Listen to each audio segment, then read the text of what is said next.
Chance Dorland, and this is In-Depth, an interview program from expressnews.com with in-depth reporting and other resources for stories affecting San Antonio and Bexar County. Just a few months ago, Des Del Barba was a healthy 21-year-old on the verge of graduating from Sonoma State University in Northern California.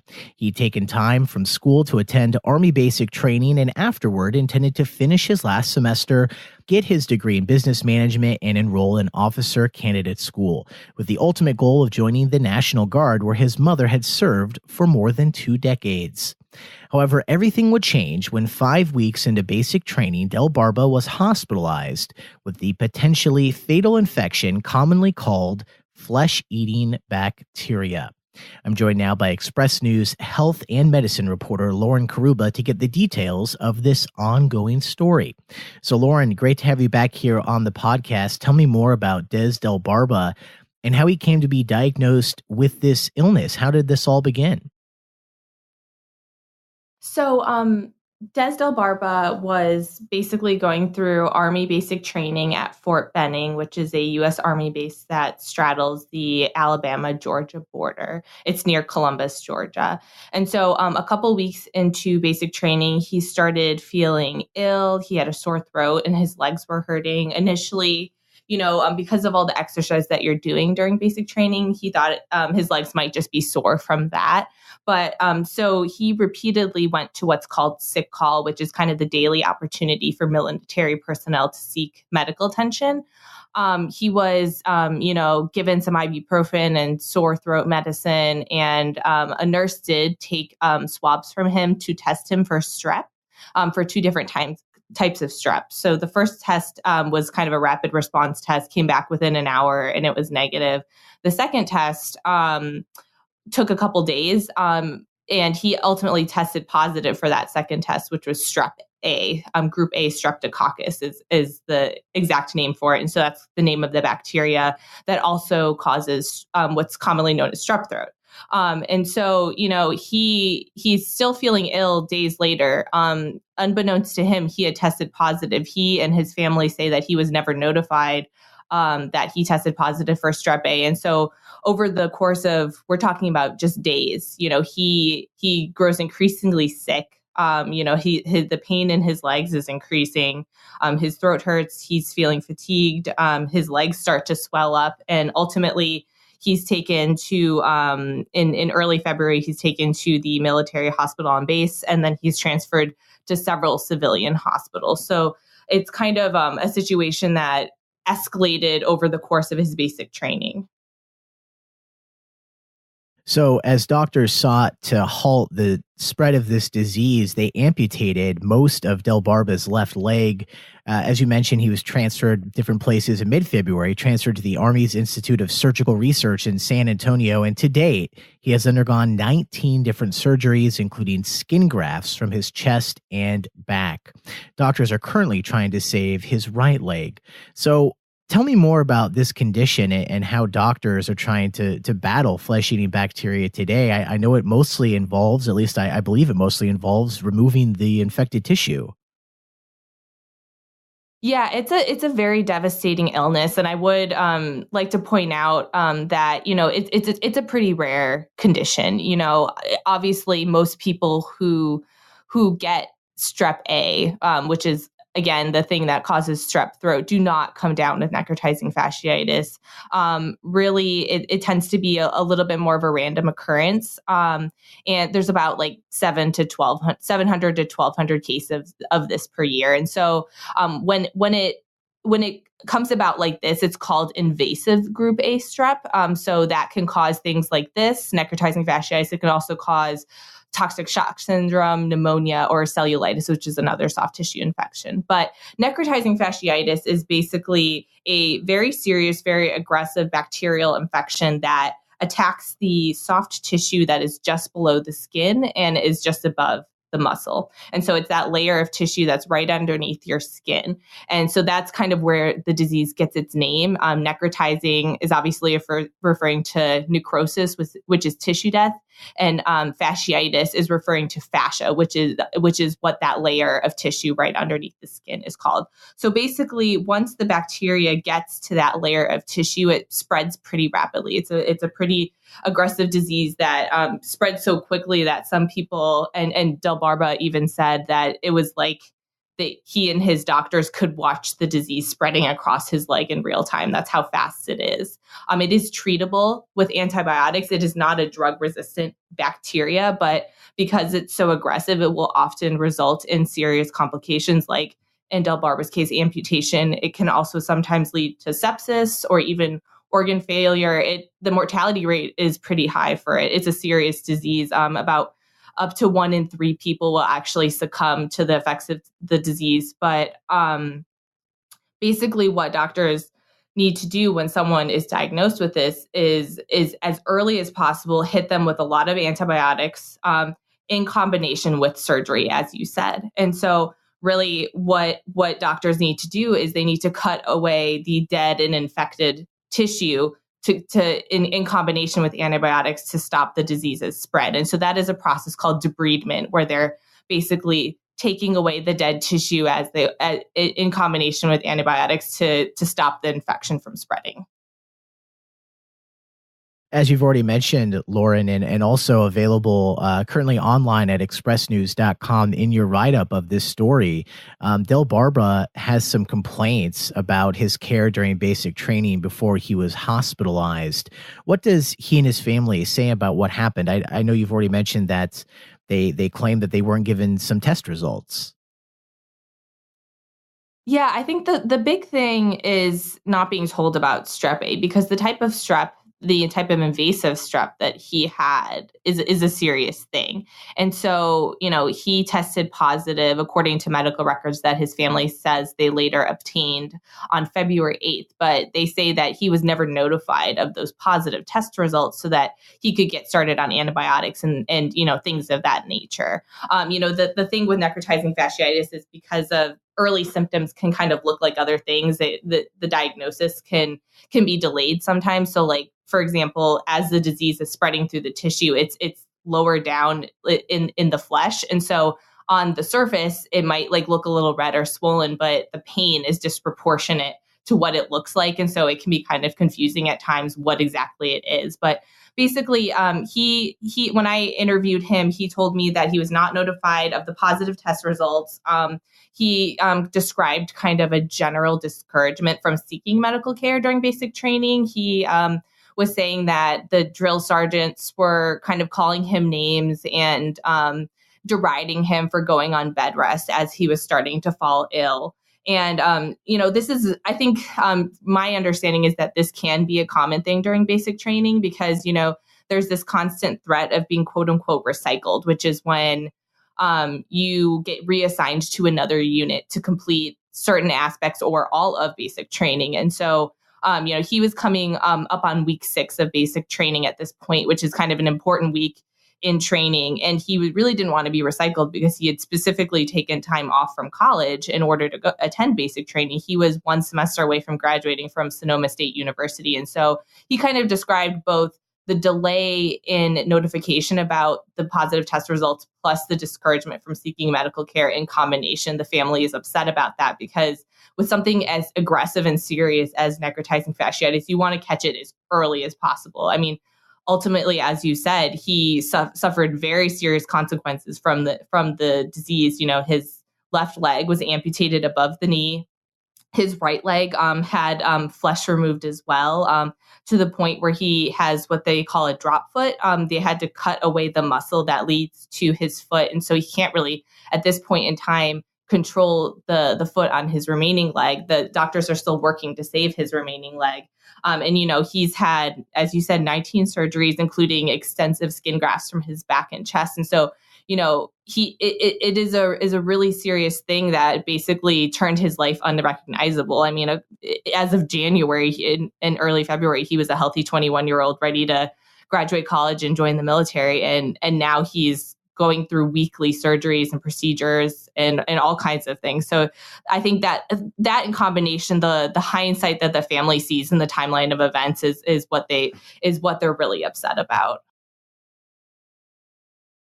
So that's the hindsight from Del Barba and his family. What does the Army have to say about all that? Well, so when I reached out to the Army for comment, to Fort Benning for comment, they obviously, because of medical privacy laws, wouldn't really specifically comment on what happened to Del Barba, other than acknowledging that he was a hospitalized soldier. But his case is interesting because it did actually emerge during an outbreak of Group A strep at Fort Benning in January and February. Ultimately, according to the Army, there was 61 trainees who tested positive and were symptomatic for Group A strep. And there were 3 cases of what they call invasive Group A beta hemolytic streptococcus. So this is basically what I was talking about earlier, the invasive type of Group A strep that can lead to more serious conditions such as necrotizing fasciitis or cellulitis, pneumonia, toxic shock syndrome.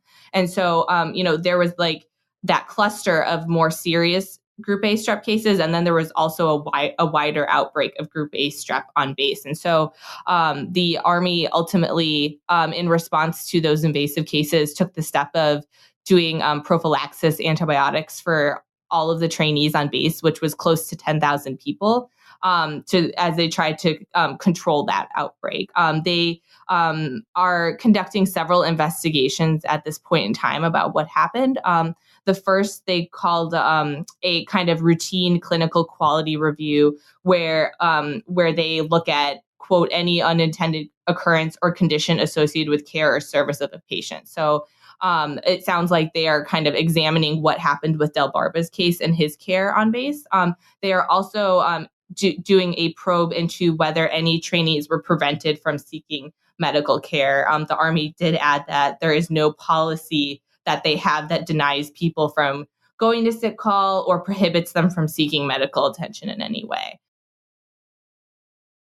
So fast forward to now, Des Del Barba receiving treatment in San Antonio, but he's not alone. Tell me about that. So when I visited him the couple of times that I saw him at the hospital, he's hospitalized at the U.S. Army Institute of Surgical Research, which is housed within Brooke Army Medical Center on base at Joint Base San Antonio, Fort Sam Houston. So it's a military hospital on base here in San Antonio, and the Surgical Institute acts as kind of a hub for burn patients across the Department of Defense. And while Del Barba is not a burn patient, his injuries are pretty common to burn injuries, in that, there's the need to cut away a lot of dead tissue, and there's also the need for major skin grafts and for managing scar tissue over time. So that's why he was brought here to San Antonio, because it's kind of the preeminent burn center for the entire military. And so that's why he's being treated here in San Antonio, and he's expected to spend the next several years here as he recovers from these injuries. But he has been joined by his parents, Kamini Del Barba and Mark Del Barba. They have both taken time off from work to come here and be with him as he continues to undergo procedures and is recovering in the hospital. His mother worked in the human resources department at the public school district in Stockton, California, which is where they live. His father is a correctional officer in the California prison system and has been able to take time off, thanks in part to colleagues donating time off to him. So they both, have temporarily relocated here and are staying in temporary housing on base called the Fisher House. So they're staying there while he undergoes treatment. His younger sister, Drisa, who's 19 and also in college, took some leave from school as well to come here and be with him. I believe that she recently returned to school to go back to classes. But it's definitely been a really heartrending and kind of giant event in this family's day-to-day life, as they kind of try to support him and be there for him as he recovers. And they've kind of uprooted their lives, at least for the time being, to come be here as he undergoes treatment. So obviously that type of support is very important for anyone who's undergoing this type of intense rehabilitation and as you've mentioned, ongoing treatment for this disease that has not left his body as of now. I'm wondering, what did you see? What is life now like for Del Barba and what's next for him? I know your article talks a lot about rehabilitation. Absolutely. So, he is taking steps forward and he is recovering. I think it is a long, lengthy, slow process to recover from something like this. As of Tuesday of this week, he underwent his 19th surgery. And so when I visited with him, his day is kind of a mixture of wound dressings and wound care, a lot of physical therapy. He's in physical therapy for hours a day, and we sat in on one of his physical therapy sessions. Nutrition is actually a really big part of his day because doctors are having him eat between 4,000 and 5,000 calories a day, which is about roughly twice what a man his age would be eating. And that's because as the body tries to heal from such extensive wounds, it actually requires an enormous amount of energy to do that. And so research has shown that, a demanding nutrition regimen with a lot of calories and a lot of protein can really aid the recovery of patients like this. And so he's spending his days eating as much as he can, but also getting other calories from nutritional drinks and supplements and things of that nature. And so, he'll, on days that he doesn't have surgery, he'll go to physical therapy and there, he will kind of work on the tasks of daily living, and the physical therapist will also work on his range of motion because basically where he's at is, the disease also spread up to the areas under his arms. And so they're kind of working on, just really incremental movements like, bending his remaining knee, working on the range of motion of both of those shoulders, which are still healing, standing up for a point in time. When I was there, he was standing for 1 minute 40. At each point in time, because he still has a boot on that remaining leg, and so even standing up is takes a lot of effort on his part. I do believe that since we last saw him, he's actually taken some steps. I think he took about 23 steps in a row recently, which was a big step forward with the aid of kind of parallel bars. But his day kind of at this point in time revolves around the ongoing medical care for him. I'm wondering, Lauren, if you know what his status is as a member of the armed forces. I believe he didn't finish basic training because of all this. Do you know where that leaves him? It's a little unclear, and I don't think it's a huge focus of the family at this point in time, just because obviously they're really focused on getting him better.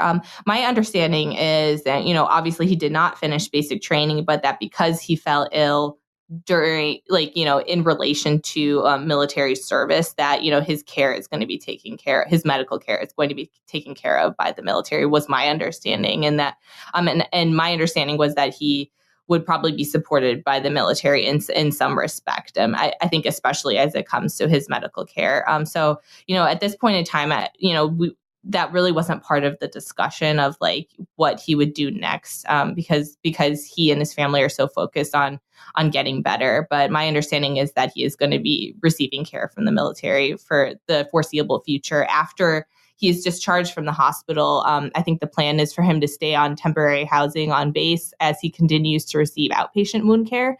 And then eventually, I believe he is expected to go to the Center for the Intrepid, which is right across the street from the hospital. And it's also on base. And it's basically an organization that cares for wounded soldiers who have either experienced amputation or have lost the use of a limb. And so, him being here in San Antonio, being treated at both the burn center and getting to go to the Center of Intrepid later, I think he's probably in the best place that he can be as both a burn type of patient and also as an amputee. He can kind of get all those resources here in the same place on base.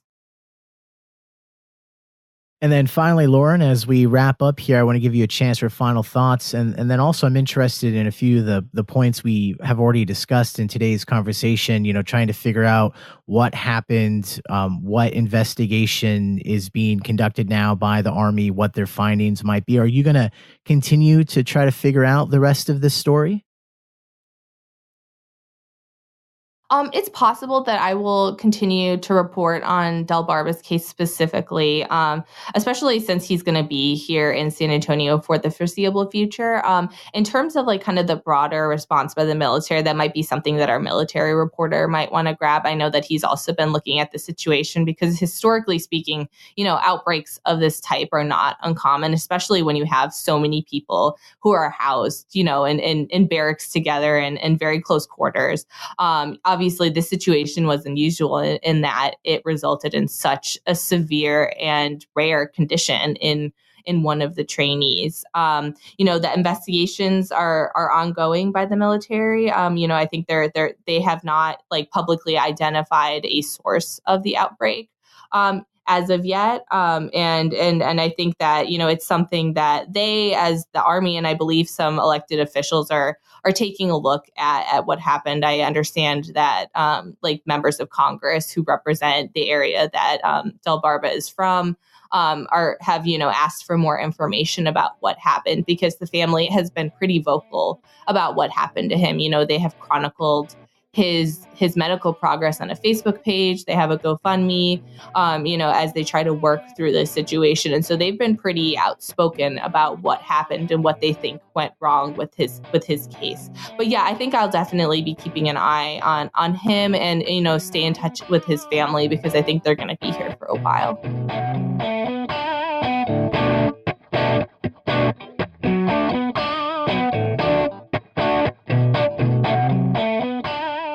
And thank you to San Antonio Express News health and medicine reporter Lauren Karuba for joining me for today's episode of the In-Depth Podcast, an interview program from expressnews.com.